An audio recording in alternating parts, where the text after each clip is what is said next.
Sine Saloum, à plus de 200 km de Dakar, au centre du Sénégal, également appelé le bassin arachidier, regroupe à elle seule 57% des terres cultivables du pays. Entre les régions villes de Kaolack, Fatick, Kaffrine et Diourbel, de nombreuses associations de producteurs y cultivent l'arachide, le mil, le sorgho, le niébé et des légumes.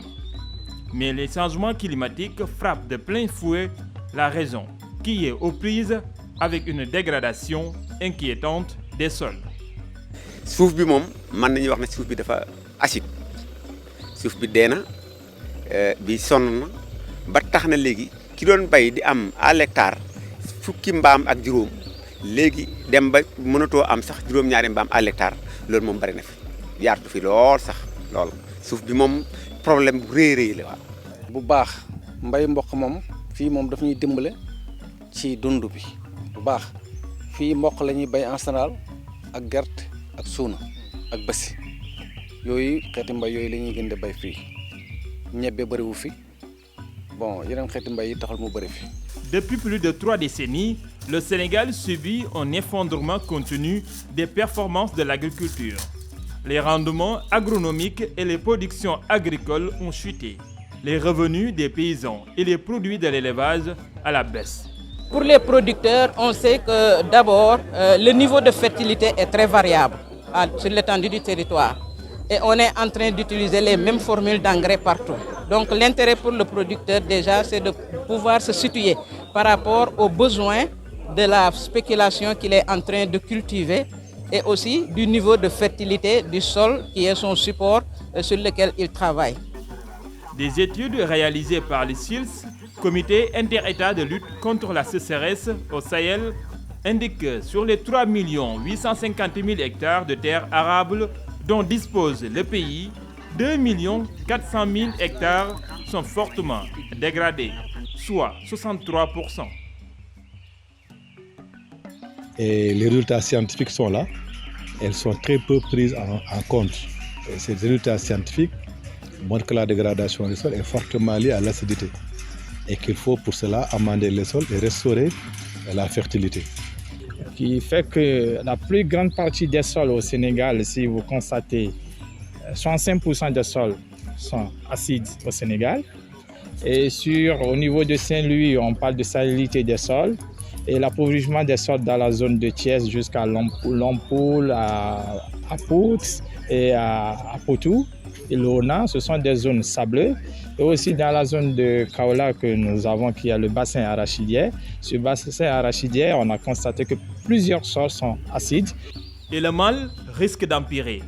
À l'heure actuelle, le gouvernement sénégalais continue d'approvisionner à des prix fortement subventionnés les paysans en engrais chimiques et organiques, équipements agricoles lourds, semences sélectionnées, pesticides chimiques, entraînant une perte prononcée de la fertilité des sols. La deuxième composante du projet porte sur la mise à l'échelle des technologies déjà éprouvées, et que sont la microdose, que sont le placement profond de l'urée, et aussi sur la diffusion, les tests et la diffusion des nouvelles formules d'engrais qui seront issues de la cartographie de la fertilité des sols.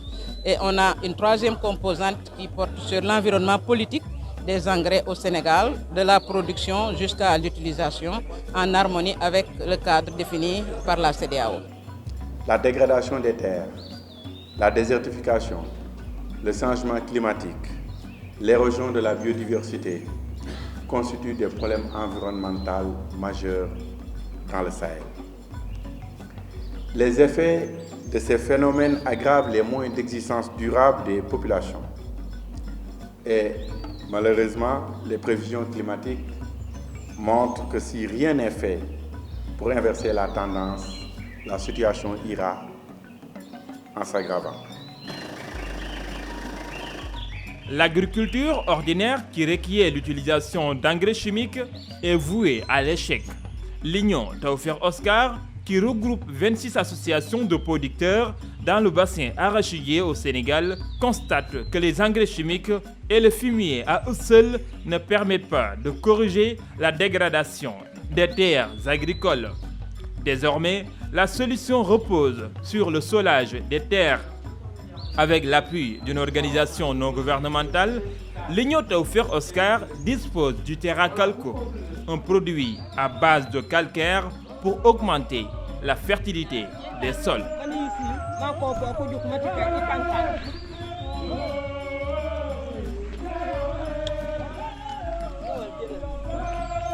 Si le sol est carencé en calcium, il n'y a pas un pont entre l'argile et le limon, ce qui fait que l'irrigation, directement l'eau s'infiltre rapidement dans le sol. Ça, c'est le premier problématique. Partout, on peut dire que le calcium et le magnésium sont des éléments secondaires que beaucoup de gens oublient. Sur les 40 cm du sol, à un moment donné, les plantes puisent tout ces calcium et du magnésium. C'est ça qui fait que le sol s'appauvrit de jour en jour, même si nous utilisons le NPK. Et aussi Terra Calco, c'est un produit minéral, amendement minéral basique, qui fait la correction de l'acidité, étant donné si le sol a un pH 6,5-7,5, qui est recommandable pour les sols cultivables, presque pour que les plantes puissent pousser normalement. Alors la chaux permet de corriger cette acidité et le calcium essaie d'échanger le NaCl par le Ca2+, qui permet de la correction de la salinité. Le Terra Calco est une gamme de produits pour l'amendement et l'amélioration des sols. Il permet d'améliorer les propriétés physiques, chimiques et biologiques du sol et le rend sain selon l'organisation. Les sols traités avec des amendements basiques offrent un plus grand réservoir aux éléments nutritifs essentiels. Exemple, le calcium pour les plantes. En tout cas, bon nombre de producteurs reconnaissent l'efficacité de cette solution. Ils voient leur production tripler après cholage. En témoignent 2 d'entre eux. 2 hectares laa ci bay mboq bon yeneen 2 hectares yi gerte lañ ko def mais lépp luñ fi def vraiment am na résultat boo xoolee par rapport fi nga xam ne fi ñu ko deful daanaka ne biñ ko def mën na ko ñetti yoon wax dëgg yàlla ba tax na suuf la bu xam ne bu am yaakaar la ñun de personnellement bëgg nañu ko. ndax ci wàllu gerte gis nañ ci loo xam ne daal at yi yëpp gisuñu ko parce que gis nañ ne gerte gi law na meññ na mboq mi it ñi amoon bonne semence de qualité gis nañ ci seen bopp amit engrais à temps parce que engrais bi it nag bu tardé boo ko dabaatalee ci mboq wala nga dabaatal ko ci sunu wala nga dabaatal ko ci gerte da ngay gis ni engrais bi daanaka xaalis moo yàqu mais doo am dara mais ren nag wax dëgg yàlla gerte gi moom tane na daal kaw dugub yi tane na mboq yi tane na surtout ñi nga xam ne nag ñi nga xam ne dañoo amoon engrais bu à temps. tool bii nga xam ne indi woon nañ fi 4 tonnes yoo xam ne mu ngi aju woon ci suufu bi ñu indi woon pour war koo utiliser mooy 4 tonnes ci chaux Mali-jaune 5 tonnes lañ ma digoon mais heureusement indi nañ fi 5 tonnes waaye benn tonne bi nekkuloon suuf bi nga xam ne moom lañ soxla waaw ba tax na 4 tonnes lañ fi suy ci biir 4 tonnes yooyu suy nañ ko ci tool bii ngeen di gis nii ñu bay ko mboq alhamdulilah rabbil aalamiina récolté nañ ci bokk na ci tool yi nga xam ne moo tane ci samay tool. Un solage augmente le pH de 5,5 à 6,5, un effet positif sur les quantités d'azote libérées dans le sol. Il permet également de protéger les plantes et donc de limiter le risque d'absorption d'éléments toxiques. Cependant, si seulement des engrais azotés sont appliqués, l'acidification du sol risque d'augmenter et les éléments toxiques peuvent être absorbés par les plantes. Dans les sols acides, les plantes absorbent plus facilement les éléments toxiques tels que l'aluminium ou le cadmium, ce qui limite les récoltes potentielles et la qualité des cultures selon les experts.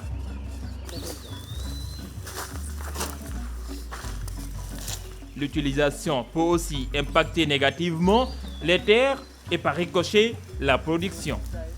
Lorsque tu fais un cholage une année, tu as le temps de cultiver toute l'année. Ce qui te permet l'année prochaine, il faut analyser ton sol pour voir est-ce que réellement tu es toujours carencé en calcium ou bien en magnésium. C'était la chose essentielle à faire. C'est un produit naturel. On prend une roche qui est à Thiès et à Matam. Par exemple, le calcaire, il est à Thiès. Et la dolomie, que beaucoup de gens le sachent, qui vient aussi du Sénégal, c'est un produit naturel, ce sont une roche. On prend une roche ou bien un sol d'une zone et on le ramène sur un autre sol. C'est la meilleure solution parce que quand on voit aujourd'hui que beaucoup d'éléments de la nature sont en train d'être ce qu'on appelle un rétrécissement génétique. La plupart des espèces qui sont en train de disparaître, dû à l'apport de l'humain. La biodiversité sémencière, c'est un exemple frappant. Quand on prend le nombre de variétés de mil qui existaient au Sénégal, le nombre de variétés de mil qui existaient au Mali, le nombre de variétés de mil qui existaient dans un pays comme le Burkina Faso, et qu'on voit comment, en faisant de la recherche, on a rétréci le nombre pour être dépendant de certains qui sont des produits plus hybrides. Donc, dans la plupart des cas, vous les sémez et ça ne se reproduit pas. Parce qu'il y a des hybrides qui vont produire, mais très souvent, la production de la deuxième année va être moins de 30% ou moins de 40% de la production normale. Tandis que nos semences sont des semences qui, généralement, vont produire le même rythme. Et il y a des sélections qui l'ont fait, mais on ne stérilise pas la chose. Donc ça, c'est ce qu'on appelle aussi le rétrécissement de la biodiversité sémencière.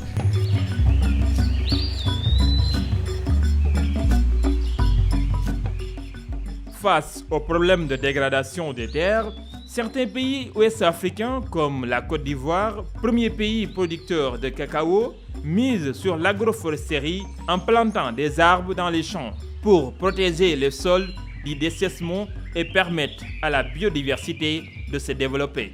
Au total, 101 000 plants distribués aux producteurs de 2 départements de l'ouest de ce pays. Résultat, les récoltes donnent l'allure de durabilité à long terme et les producteurs profitent de la reforestation. Et puis, au Burkina Faso, en proie à l'insécurité où les conditions climatiques sont souvent difficiles avec les précipitations irrégulières, les producteurs autochtones du Nord et déplacés internes revitalisent les sols dégradés grâce à la technique des demi-lunes. C'est une pratique qui permet aux terres dégradées d'être remises en cultivation. C'est de tirer parti au maximum des rares épisodes de pluie tout en renforçant la souveraineté alimentaire. Actuellement, les rendements sont visibles avec des productions multipliées par 15 et les terres de cette zone réhabilitées.